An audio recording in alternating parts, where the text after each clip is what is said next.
Welcome back to Success with Steve. And today we're going to be taking a look at some of the best and worst financial tips that we find today on TikTok. I started this channel because I wanted to document my journey as I had gone from, making $30,000 a year to eventually making over six figures and becoming self-employed. And just as I continue this journey, being able to not only experience it with you, but hopefully you're able to come on this journey with me through financial tips and basically anything that I've done. I want to share it with others so that hopefully they can see similar results, or just have a better financial understanding for their future. And just like anybody else, I love getting on TikTok and just scrolling and seeing some of the things that come up. And of course, in my algorithm, things about finance do come up quite a bit. And there are some great tips on there. There are some horrible tips on there. So I thought it would be fun if we can go through them together and just see what we can, come up with, and see if maybe they have some things that we can also talk about. So I have not looked at any of these videos prior. I don't know what's going to come up. I'm just going to type in financial tips and then we're going to go. So let's start. I became a millionaire by age 26 and became financially free by age 30. These are 3 best tips that I can give you as a self-made multi-millionaire. Number 1, you have to live below your means and stop buying dumb shit. If you're not making over $500,000 a year, you shouldn't be driving a German car. Instead, you should be driving a Toyota or Hyundai. Also, you shouldn't be wearing LVs, Gucci's, or Dior's. Instead, you should be wearing an H&M or Zara.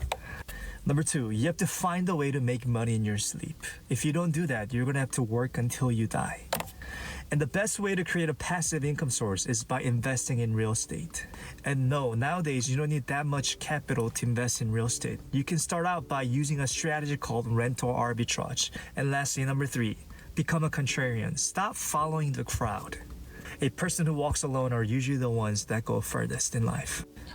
All right, so he actually had a lot of good advice in there, especially in my community.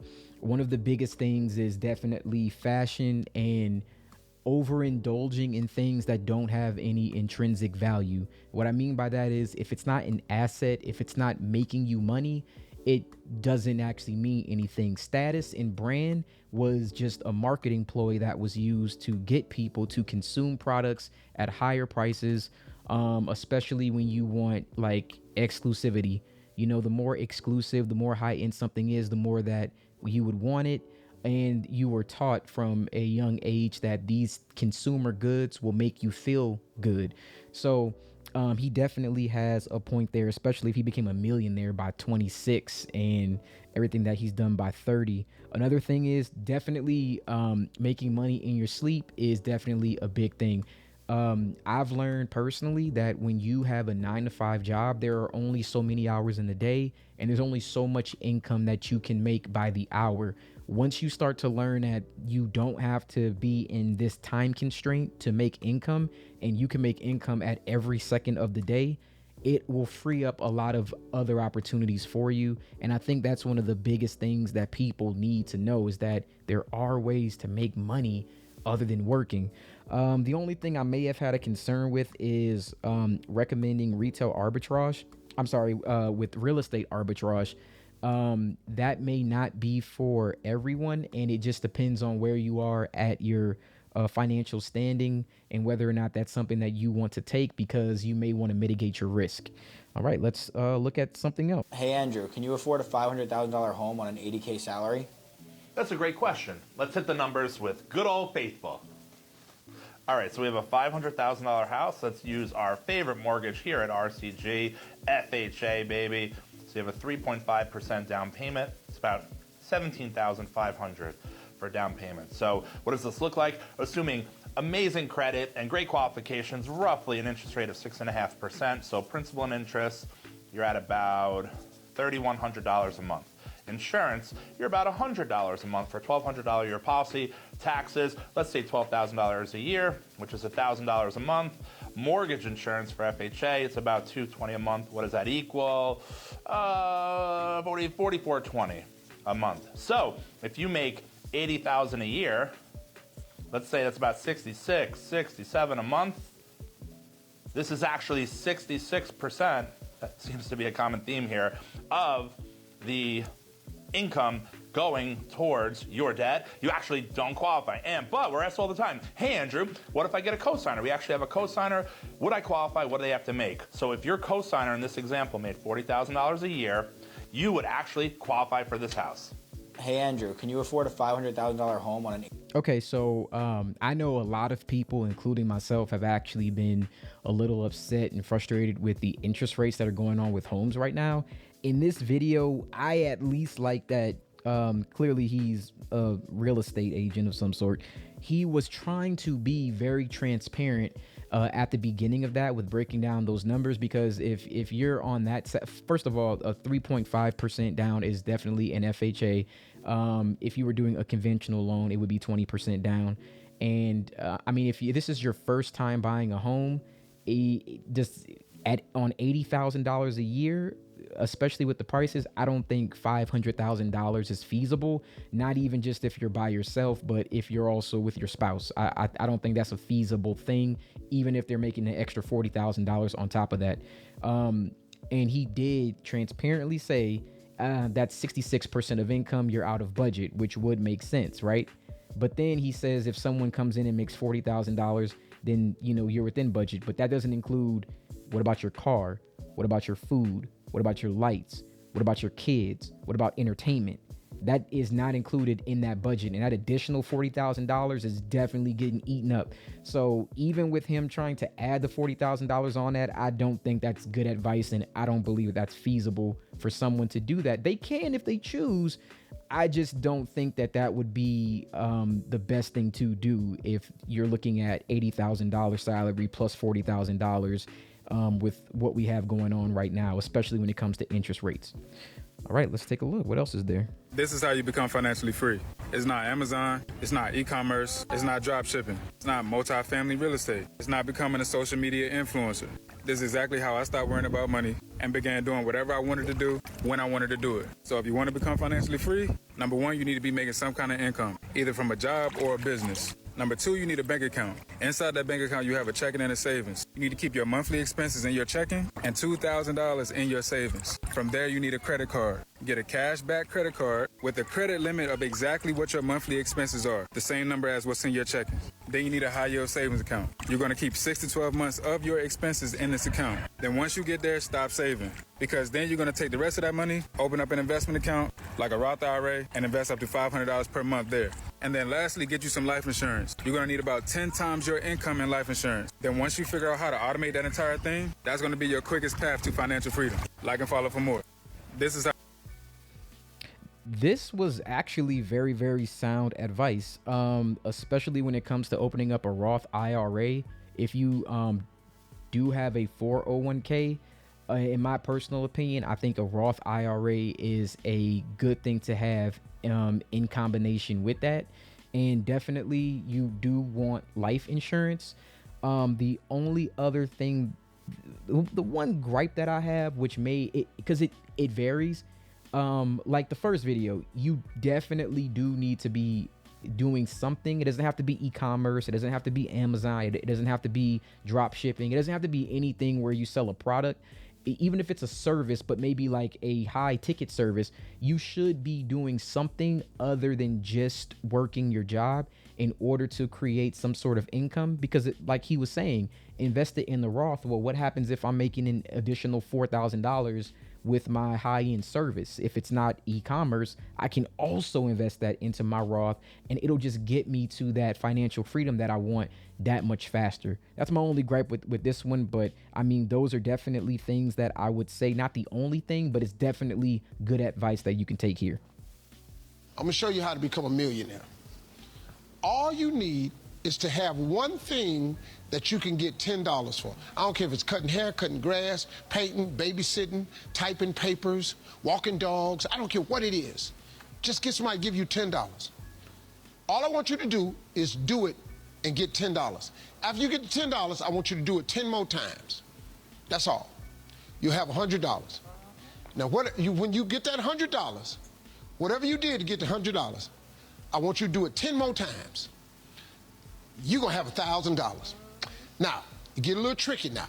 Whatever you did to make the $1,000, listen to me close. What I want you to do is do it 10 more times. That's what I want you to do. Don't change shit. Just do it 10 more times. You'll now have $10,000. Now, there's where you got to start using your faith. After you make $10,000 with this $10 idea, all I want you to do is do it 10 more times. Just 10, whatever you did to make the 10,000, do it 10 more times. You're going to have $100,000. Here's the trick of tricks. Once you make $100,000, you're going to have to hire a few people. And all I want you to do after you make the $100,000, same thing you did to make the $100,000, I just want you to do it 10 more times. Congratulations. You are a millionaire. That actually wasn't bad.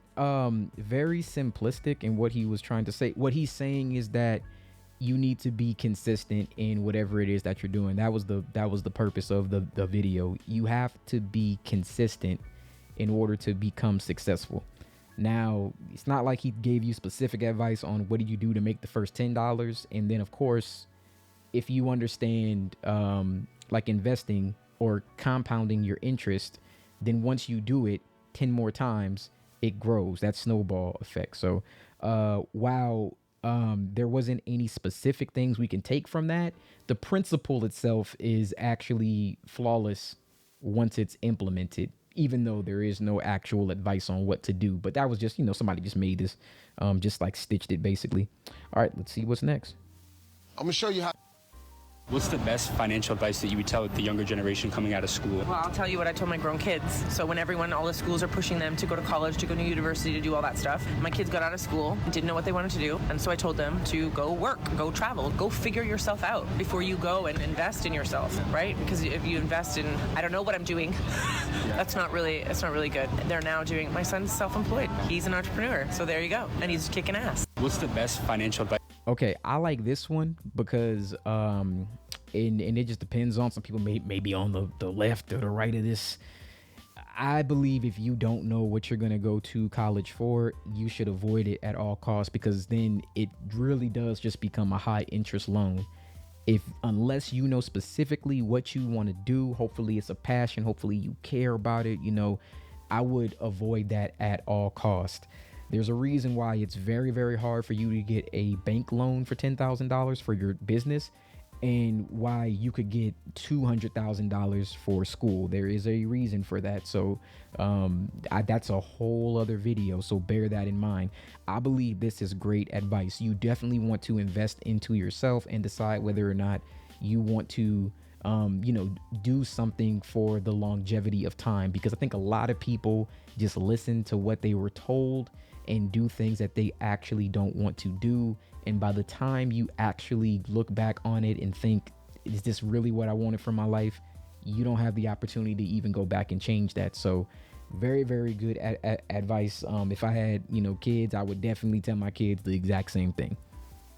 The fastest way to actually get rich today from zero isn't by taking a course, logging on a laptop, and trying to make internet money. Because most people that do that and make it are extremely disciplined and self-motivated individuals, which is actually very rare to be and very hard to get yourself to that point. So most of the time, you're just gonna be dragging on your life, looking for shortcut after shortcut, wasting your time, money, and energy, especially while you're young. So if you want to get rich and you want it fast and you want it to last, you need to first get around richer friends and richer people. And you can do that by joining a company and joining a commission-only position with people that inspire you and you can learn from. Live in the apartment with 5 roommates. It doesn't matter. The knowledge that you're going to learn, the connections you'll make, and the discipline and experience you'll learn will pay off for you for a lifetime. And you have no idea how far you can go by taking a jump into something like a commission-only sales position. Well, I'll say this. Every job that I had after my first job, initially I worked at McDonald's. Every job after that was a commission job. Everything that I did was sales and commission. I will say that when you work in a sales commissioned environment, you learn a lot of skills that you can implement over the long term. I've definitely met a lot of people who were very, very wealthy. Some of them tried to hire me write out my job at these times, and they usually always said the same thing. The one thing I will say at the beginning, I don't think that discipline is rare. I think that discipline and determination is just something that you have to cultivate like a skill. It's like if you do the same thing over and over again every single day, you'll get good at it, right? Discipline is the same way. That's my only gripe with this video. In order for you to become wealthy or financially savvy, you will have to learn to be disciplined.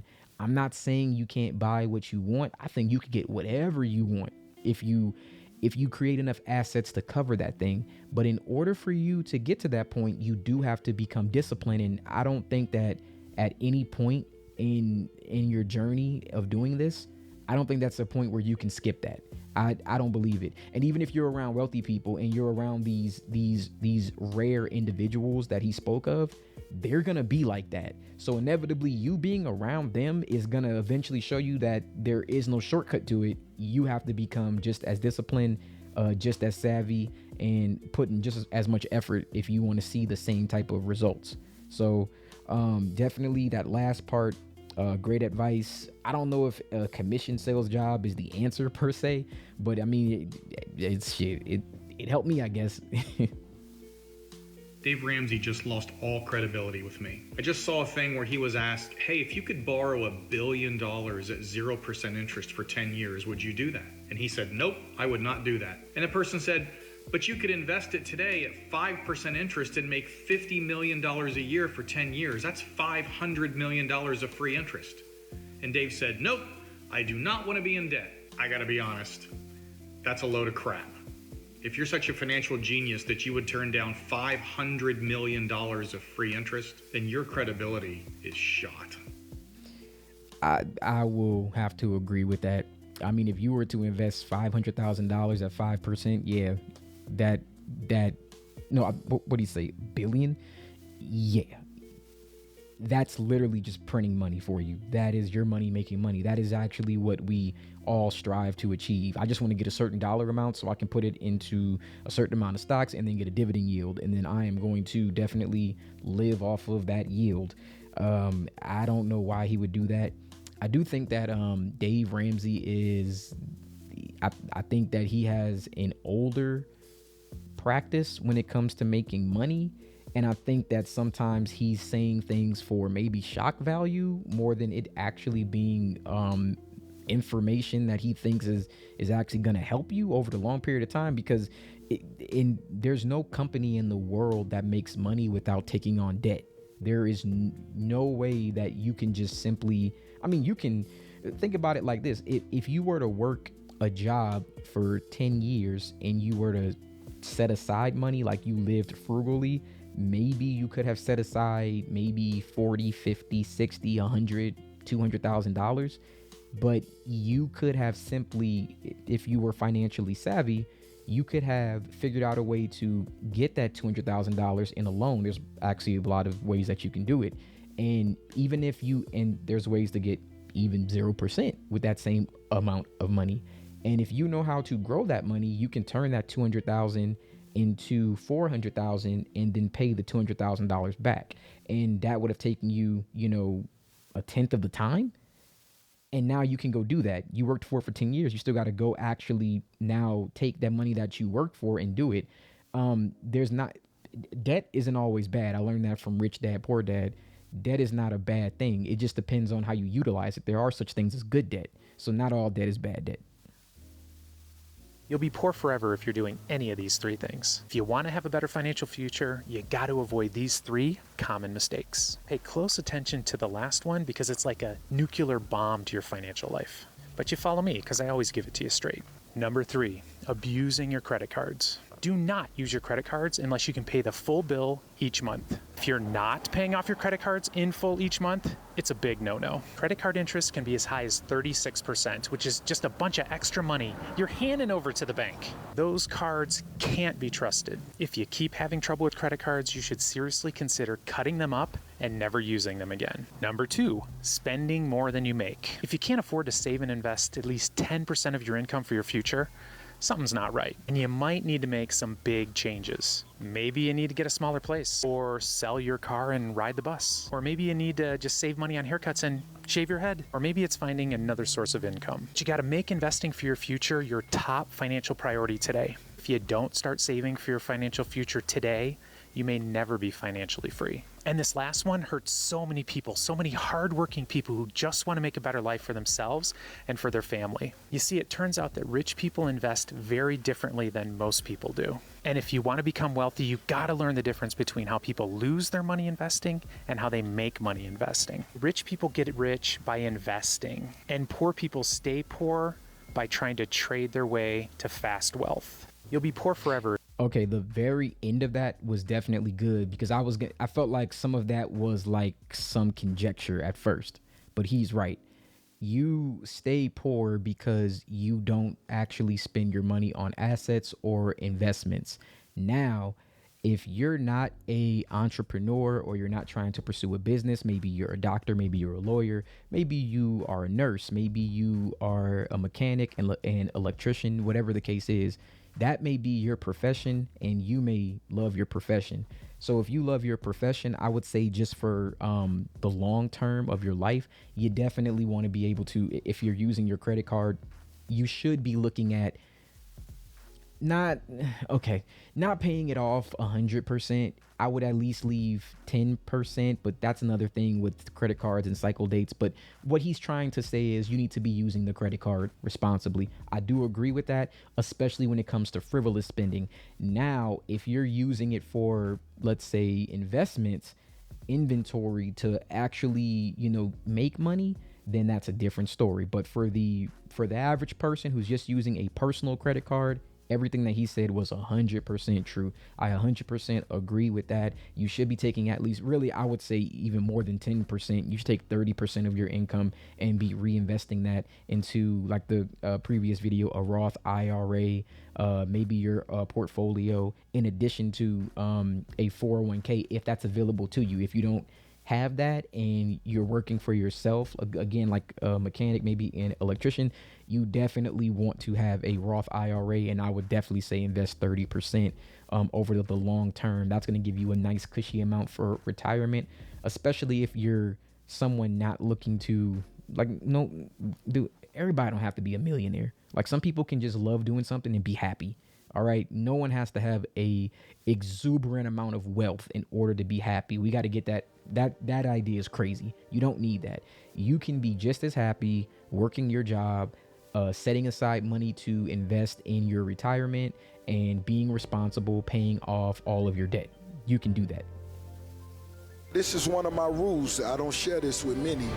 I leave no money on the table. What does that mean? What that means is, if on a Friday night I may charge you, I don't know if I should say this, but I will. Do it. On a Friday night, I may charge you $150K to come to your venue and perform. Oh yeah, I know where this is going. Right? On a Tuesday, I may not be doing nothing. On Tuesday, I may take 75 from you. Right? Instead of us just sitting around doing nothing, let's go get some money. Because you know what? Over here at Rose Enterprises is we will not let that $2 walk in and leave. Because how many times will you allow that to happen over a 5-year period? How much money have you allowed to walk out of your fucking establishment because of another small amount of money that you could have easily had them tell, hey, I need that next week. Matter of fact, next month, give me that other $1. Yeah. We got to find a way to keep the money, guys. Okay, that was the boss and Grant Cardone, which is pretty cool. Like both those guys. I mean, I don't know if that's really financial advice per se, but your price is your price. I do think that you don't want to devalue yourself. So if you set a price and I don't take that price on Monday, I may not take that price on Friday. My price is my price. But you do have to look at your everything is, because we could play semantics. Every situation is different. You take what you take at the time that you can take it. And when you know your value, and it's not when things don't have to be a necessity, when you don't have to struggle, your price is your price, and you're going to take what I said. All right. So you know, a lot of this stuff is situational. It's not going to apply to everybody. But I mean, for Rick Ross, 75, the boss, 75K on a Tuesday don't sound bad. Don't sound bad at all. What's the difference between people who are actually rich and those who are acting like they're rich? People who are actually rich, like you rich, they're not concerned about impressing you. Interesting. They do not worry about what you think about them. Wow. It is the guy that you see walking into a 3 Michelin star restaurant in a quiet, normal looking outfit, sweater vest situation, eats his meal, leaves a 50% tip because they can. That's true wealth. Then you've got the wannabe wealth that goes to that same restaurant, dripped out in a designer label, is, you know, making a scene. Why isn't this water sparkling? This is still, I don't like that. No. Like, just, you know, really, really new to the experience, and then leaves a 10% tip. Wow. What's the difference? I don't know if that's always the case, because I think there are definitely some rich people who are obnoxious. But you know what? I'll take that back. It's not rich. It's just people who are obnoxious. I've seen obnoxious wealthy people, and I've seen obnoxious poor people. It doesn't seem to really matter. It just varies by the person. I do agree with the fact that wealthy people know the value of things, and that when you're not wealthy and you don't know the value, you do tend to spend your money frivolously, which then kind of gives it away that you don't know what you're doing. So, you know, partly agree. My financial advice to any young kid is like, dude, invest all the money in yourself first. Every penny. In yourself, educating yourself? Education, brand, clothes, looking good, teeth, whatever you need to make yourself feel good about yourself. My financial advice to any young kid is like, dude, invest all the money in yourself first. Love Grant Cardone. I agree with a lot of the things that he says. I'm not going to take exactly what he said here very literal. I'm going to take it with a grain of salt. You should definitely invest into yourself, but don't invest into just doing things that make you feel good. I've found the most growth when I've done things that made me uncomfortable and that made me unhappy. Like, for example, if you go and work a lot of jobs where you feel devalued long enough, it will push you to do things where you know you're appreciated and get that number that you know that you deserve. And I don't think that would just happen if I comforted myself doing things that made me happy all the time. So you do need a little bit of challenge. You need a little bit of adversity, I think, to definitely reach your full potential. This is how much money you need to make $100 a month in dividends with, for example, Coca-Cola. So Coca-Cola pays 2.76% dividend on their stock. So if you want to make $100 a month, let's do 100 times 12. That's $1,200 a year. Now let's divide that by Coca-Cola's yield, which is 2.7%, 0.27. So for you to make $100 a month, I never said it was cheap. For you to make $100 a month in dividends with Coca-Cola, you're going to need $44,000 worth of Coca-Cola shares. This is how much. Okay, I actually do like this video, but I feel like it's a little bit misleading. Not misleading, because it's true. The numbers are the numbers. You can't fake those.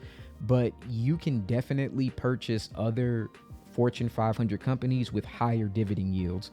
Your dividend yield doesn't have to be 2.76%. But yes, you can find dividend yields that are much higher that you can invest, like, let's say $100,000 in, and then potentially, you could get 200, 300, 400. I'm just throwing out numbers, but I think that that's one of the best ways to create wealth. And that's definitely one of the main things that I plan on doing in the future, is always investing in stocks that have dividend yields. But I plan on doing I'm gonna kick that up a notch, very, very large amounts, because those yields will pay you quarterly money. Like, your money's making money at that point. I think that is the real definition of passive income. When we're talking about passive income, is something like that. I think this is a very, very small number that he's talking about here. So I think people will think that it's not worth it, because in his scenario, you'd have to make if you have to buy 4.4 million Coca-Cola stock to get $10,000, right? So that's kind of crazy. Yeah. Anyway, let's see what else. What was the best financial advice that you've ever received throughout your lifetime? You know, I was very lucky because, as I told you earlier, I started washing cars and boats for very wealthy people. And what I found is the wealthier the people, the more they wanted to help me as a young kid. And maybe they saw a part of themselves in me and they wanted to give me that value. And what they were telling me back then, which is even more relevant today, is don't count other people's money. And so many people are looking at other people and they're seeing things that really aren't real. People get so caught up in what other people have and keeping up with the Joneses, and they're buying things and spending money on things they really can't afford. So much of what the young generation sees today all over the place, it's fake. You start comparing yourself to other people, there's always going to be someone richer, there's always going to be someone faking it more. It'll make you feel insecure, because you're going to go right now, I could go with you on Instagram and show you 1,000 kids that look like they're doing great, and it could make you feel bad about yourself. Worry about yourself. Go with. I will definitely say I agree with this. We compare ourselves to others way too much. I think social media just made that, it hyper exposed it. We compare ourselves to others and we take for granted what we have. And I mean, in this day and age, you shouldn't be worried about what someone else is doing. You should definitely be worried about yourself. And you don't need to have a Lamborghini. You don't need to have the biggest house in the world. You just need to, and that's, you can have what you want. You know, I'm not saying you shouldn't get what you want, but I think that the more that I've learned about financial literacy and the more that I've learned about money, the more I learned about how people exploit greed and how people exploit the fact that we're unhappy, and they use that in order to sell us on things that we don't necessarily need. And I think if you were to basically strip back, if you were to just start off as a kid and no one exposed you to society and what you thought was important, I doubt you would care about brands. You only care about things because, like, the only reason you would care about something that someone perceives to be luxurious is because you watched everyone's reaction to it. Oh, he had on them pair of shoes. Oh, that's so amazing. And then you want that same reaction because you perceive that as happiness, because you want the envy that those people had when they saw that thing. But the thing is, we've all been sold that same lie. They believe the same thing, that the same lie that was told. And because we all believe it, we're perpetuating it by keeping it up. The moment you sit back and you go, I don't really care about that, is the moment that I feel like you'll be truly empowered, because then you'll be able to know what you truly care about and not just what society told you should care about. Stocks and real estate is the slowest way to get rich unless you are trading or flipping houses. But if you are working a job and you're trying to find a way to get rich, investing in stocks and real estate will never do it for you, because it's going to be way too slow and you're not going to get rich until you're 40. I hate that our culture thinks that having wealth at 40 years old is just too far away. No, it's not. The most tried and true way of building wealth is to use your earned income to buy assets, to invest. Sure, it's not a get-rich-quick scheme, but it actually works. But if you think... Yeah, definitely. That was wrong. Now, there is a tried and true way to build wealth, and if you're doing it that way, it's going to take time. It's not going to happen overnight, and it's not going to be quick. Part of what he was saying was true, because you should be investing into stocks and assets. I don't care if you only made $300 a month. You should be investing into something. You know, like, well, let's be reasonable here. If you have to pay rent and bills and there's nothing left for you to invest, you have to at least be able to make a livable wage in order for you to have additional, like to have disposable income to invest. What I'm talking about is that's an extreme. What I'm talking about is people who have disposable income, they spend it on things that make them happy in the moment, and then they say they have no money when in fact they do have money, but they're spending it frivolously. That's what I'm talking about. Now, that guy, getting fast money isn't gonna build you wealth. It's gonna take time. So, and being in a good financial position by 40 is not a bad thing.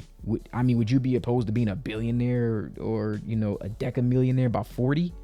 And I'm okay with that. Cost you just a little shy of $2,700 a month, and the total amount that you're going to pay in interest, as you can see here, is $106,000.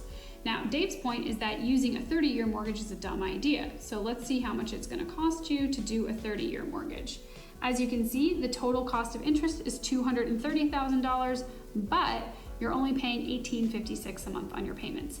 Let's see what happens if you invest the difference between this $1,856 and this $2,696 in the S&P 500.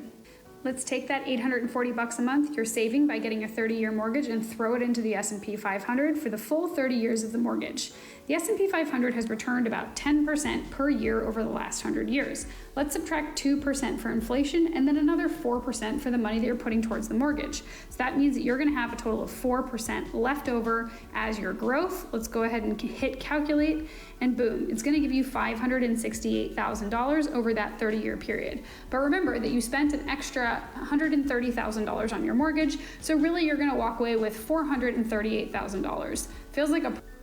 Yeah, I think that she's 100% right. So what, again, this is Dave Ramsey's an older gentleman. So, and he probably, when he was saying this, on the surface, he's not wrong.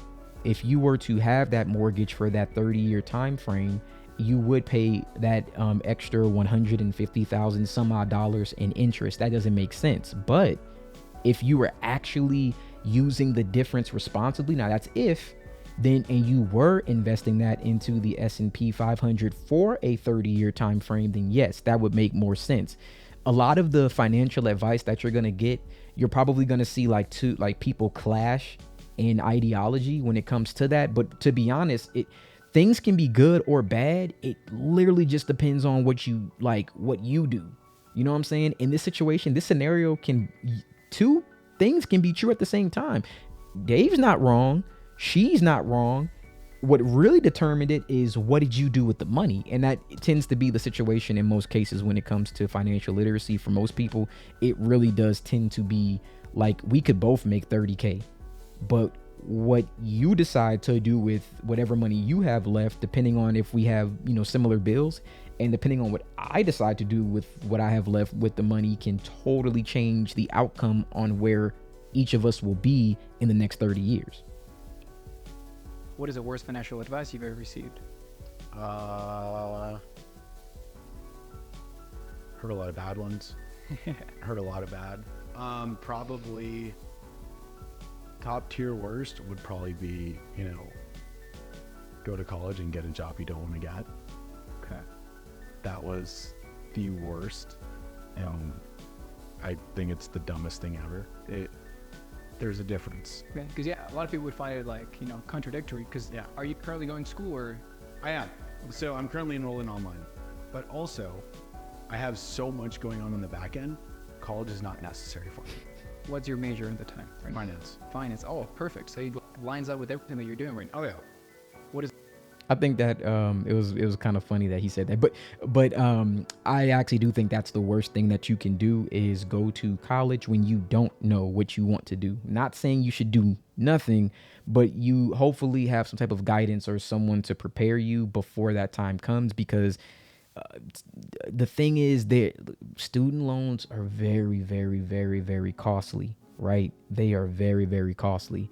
I don't think you can afford to take that on and not come out the other side with a guaranteed job. And the bad part is, a lot of people are going to college based off of what their parents said, because during the time of like when the industrial age was going on and you needed a degree to work in a factory, and that was the way to create wealth, becoming a manager at that factory and doing things, that was great. In the day and age that we live in now, there are a lot of jobs where you can have a college degree and you may be getting paid the same as, like for me, when I was working a sales commission job, and not to say that it's always consistent, but I was definitely making the same amount of money as someone who had their master's. And depending on where you are, that can, you know, like as far as student loans go, depending on what you paid, if it's $300,000, that's a huge debt for us to be making the same amount of money at that time. So again, a lot of these things vary just depending on, you know, what you're doing. So I do think that that is like a double-edged sword. It could be the worst. It can't be the worst. It just depends on what you're doing. Graduated and got my first job, I was saving up a decent amount of money. My total expenses per month, including rent and food, was probably only around $800. And even though I was pretty young, I knew what I was supposed to do with my money. Invest in the S&P 500, but that was too slow for young Frank. As many traders thought, well, I'm better than everyone else. Surely I can make a ton of money trading. After just watching Wolf of Wall Street, I thought, how hard could this be? It turns out pretty hard. I had some initial success. I doubled $2,000 to $4,000 within a couple weeks. But then I promptly lost all of my gains and more within several days. The thing about penny stocks is that it's like a roller coaster, except you never know when it's about to drop. I lost so much money day trading penny stocks that I only had enough money left to fly to my new job and pay the first month's rent. Of course, I did not learn my lesson, and I would also start to day trade options. Again, I had some initial success, and one day I made over $50,000, but you can probably imagine how this turned out. I ended up losing all of my money again. This time stung a bit more because I found more success, and I also had much more money to lose. Losing all of my money twice wasn't enough for young Frank though. Of course, I had to go for the three-peat. The next time I lost all of my money was through a cryptocurrency scam. The only lesson learned there was a very common one. If it's too good to be true, it most likely is. Luckily for me, even though I lost all of my money 3 times in my life, they were all relatively early in my career, so I made way more money later. And while it most definitely sucked a lot during the time, it could have been a lot worse if I went through these phases later in life. Most people will go through a lot of the same pains that I went through, usually personally, because most young people, like myself, are too stubborn to really listen to the advice of other people. You always think that you're better than everyone else until you're not, and you lose all your money. Everyone wants to make a quick buck. Everyone wants to get rich quick. I'm just here to let you know that that's usually the quickest path to become poor. But yeah, you don't have to take my word for it. You can go through all the pain yourself and then have a cool story to tell other people on the internet. You should definitely. Okay, so I did day trading as well. So many things I haven't, like, not much I have not done. I day traded, and I at first turned $1,000 into $20,000. Then I lost it all, and then I turned 15 into $50,000, and also lost that as well. Day trading and swing trading, and then also trading cryptocurrency. Very similar. I think we have a similar situation. What I can say is, if you're using fundamentals when it comes to swing trading, I don't think that's a bad thing. In fact, depending on, like, right now is a great accumulation phase if you were looking to buy because everything was so low. And you'll probably see the returns on that within the next few years. I would just say that if you do day trade or swing trade, have a good exit strategy, and then have a plan that you may have to turn that swing trade into a long-term hold. But definitely you want an investment portfolio. I mean, you're buying and just holding. Buying and holding over the long term is the key to wealth. Trust me, it always will be. It always will be. Swing trading and day trading is not bad. I would say if just take a little extra money, do with that as you will. Have a fundamental strategy for the long term. If you were to see that you were going to be having to do a much longer hold than what you thought.